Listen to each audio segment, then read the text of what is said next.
The FNAF character encyclopedia is here. After a long time of waiting and a bunch of leaks, let's see what this book has in store. I read through the entire book, searched for lore in the unlikeliest of places. That's a lie, I just wanted to say that because it sounded cool. But I read through the entire book and found a bunch of interesting lore. So, here's what I found. There's a part of me, no true psychology, breaking down my sanities, oh my anxiety, waking 'cause I cannot see what's in front of me.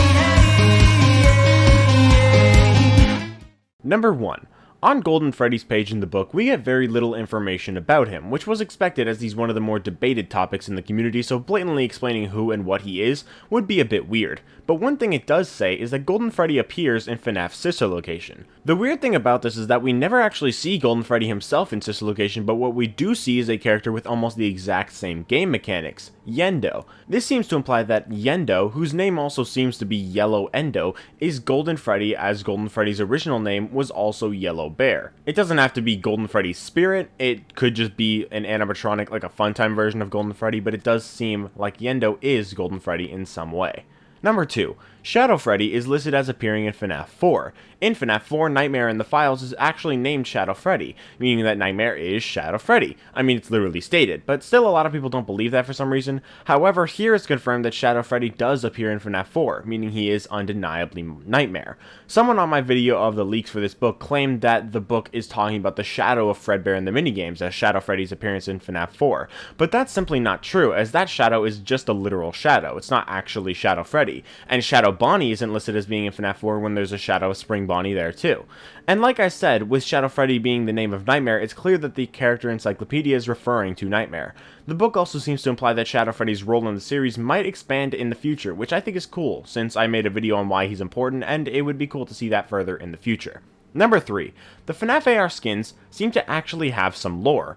On the page for Woodland Toy Freddy, it's said that he's actually made of literal wood. It's also said that he has no inner workings or metal parts, and that he's basically a haunted tree. This is weird, as I don't really know how Fazbear Entertainment managed to create a living Toy Freddy tree, but apparently they did, though to be fair, they created gumdrop noses that turn people into candy, and an entire new species in sea bonnies, or at least an edited species, so it's not that surprising that they can grow Toy Freddy trees.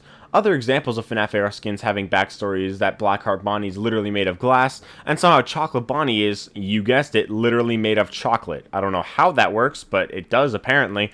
Swamp Balloon Boy is also literally made of mud, and Boulder Toy Bonnie is literally made of rocks. What's interesting about the Boulder Toy Bonnie thing, though, is that the book seems to suggest that Boulder Toy Bonnie is a bunch of rocks that only form themselves into a rabbit shape, rather than being an actual robot. This could be a reference to the Afton amalgamation in the books, which is a bunch of haunted objects forming together to create the shape of a rabbit. Number 4. Something else to do with the skins, the page for Sunken Toy Bonnie gives a little moral of the story regarding his design. The moral of the story is that you shouldn't throw old junk in the sea or it may come back and haunt you.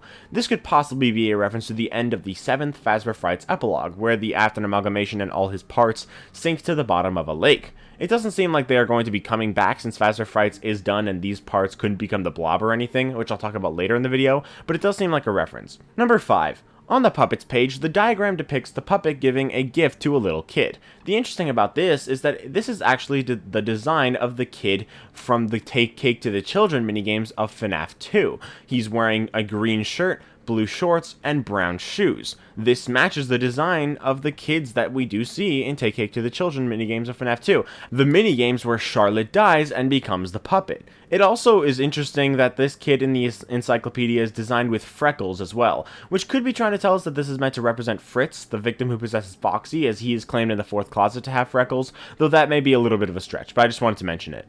Number 6. Molten Freddy is listed as appearing in Security Breach, yet we never see him in Security Breach, or at least not in the form that we know him as. He appears in Security Breach as the Blob. The fact that the Blob is an amalgamation of animatronics and a tangle of wires stuck underneath the last location we saw Molten Freddy at is enough to say that the Blob is Molten Freddy, but the fact that Molten Freddy is actually claimed to be in Security Breach further confirms that. On the Blob's page, it is also said that the Blob's origins are from Ennard, even further confirming that. So the Blob isn't a new character, it is the product of Molten Freddy, the FNAF 6 Fire, and some time of absorbing stuff. That's not to say it's impossible for the Blob to contain new spirits, but it also means that it's entirely possible that it contains the old ones too, and I believe it too. Number 7. Plushtrap is in fact a plushie of Springtrap. The name Plushtrap always seemed to hint at a connection between Springtrap and Plushtrap, not only because they're designed similarly, but because they both have trap in the name. And the trap part of Afton's name never really changes. However, I really never believed that Plushtrap was literally Springtrap until now. Until now, I believe that the events of FNAF 4's Nightmares took place in 2023, shortly before the events of FNAF 3. But since Springtrap is claimed to appear in FNAF 4, that means the character of Plushtrap is the Nightmare version of Springtrap, meaning the FNAF 4 Nightmares are after FNAF 3. This also means that the survival logbook is after FNAF 3. The logbook has images of the FNAF 3 office, implying it was made for the horror attraction, acting as a fake security logbook for Fazbear employees, likely to make the horror attraction feel more authentic. Since Nightmare Fredbear is drawn in the logbook by Michael, the logbook must be after FNAF 3 as well, implying that maybe Mike retrieved it from the FNAF 3 auction that took place after the fire. Number 8. I've always assumed that the FNAF AR Springtrap skins are just regular animatronics, probably made by Vanny, made to imitate the design of Springtrap.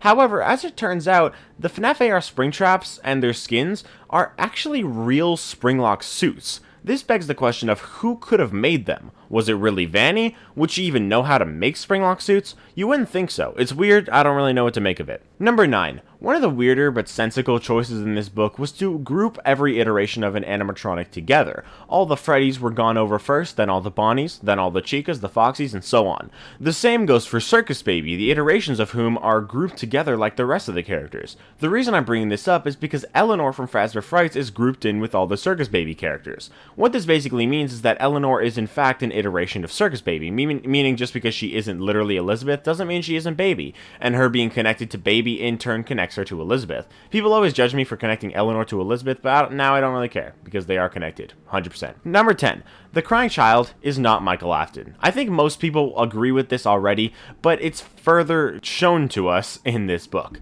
On the page for the FNAF 4 crying child, we see an image of him as a gray ghost. Throughout the book, we've seen characters shown in a form we have seen them in the past, so the crying child should be no different. So the fact that we see him as a gray ghost tells us that he has appeared like that before. This confirms that the bite victim is not Michael, because we've never seen Michael like this. The only kids we've seen like this are the missing kids and Charlotte. Some people believe that the puppet character in The Happiest Day is actually the crying child as Mike, but that doesn't work for two reasons. First of all, this very book confirms that the character is actually the puppet. We're playing as Charlotte, not Mike. And second, even if that wasn't the puppet, the character in FNAF 3 does not have tears, so they wouldn't be the bite victim. This means that the bite victim is actually the spirit in Happiest Day, and that Happiest Day spirit is Golden Freddy, meaning the bite victim is Golden Freddy. And it's really not possible for the bite victim to simultaneously be Golden Freddy and Mike. Therefore, the bite victim is not Michael. Number 11. Following up on what we just talked about, I really like how this book gives art for these characters, expanding on the designs and such. The bite victim's art is very interesting though.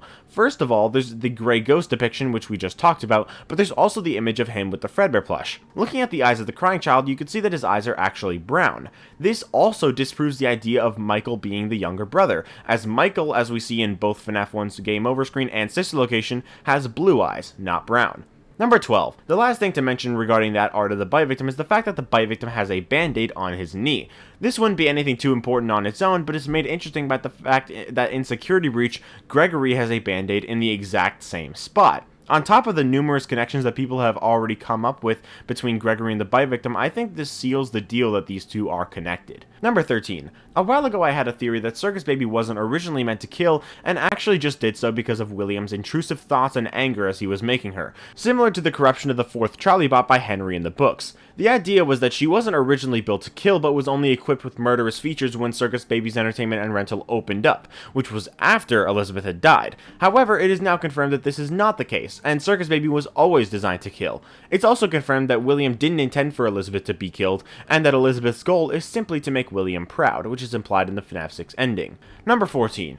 Some people have theorized that Henry is actually still alive by the time of Security Breach. However, this is not true. Disregarding the fact that he would be 100 and either dead or too old to do anything at this point, this book calls the FNAF 6 pizzeria Henry's final resting place, and the book points out Henry's intention to stay in the pizzeria as it burns. Also, Henry has a mullet, just wanted to mention that because it's clearly important to the lore. Number 15. On Vanessa's page, Vanny and Vanessa are confirmed to be the same person. Not only is the title of the page literally Vanny/Vanessa, but the book literally says, and I quote, "They appear to be the same person and Vanny's the side of her that is in thrall to Glitchtrap."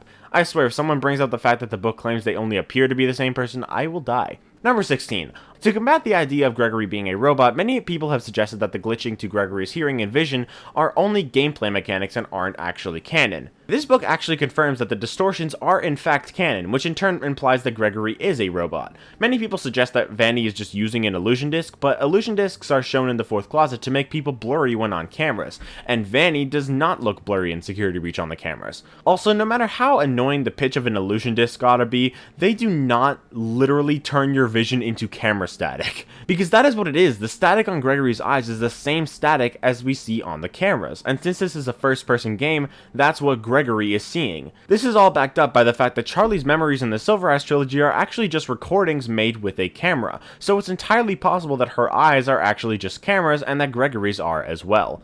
But what about this book claiming Gregory to be a human? Because the book does say that. Is it that this book isn't reliable? Is it that only some parts are reliable? Are there mistakes in this book? And if there are they egregious enough to deem this book unreliable? That's what I'll be talking about in the next video.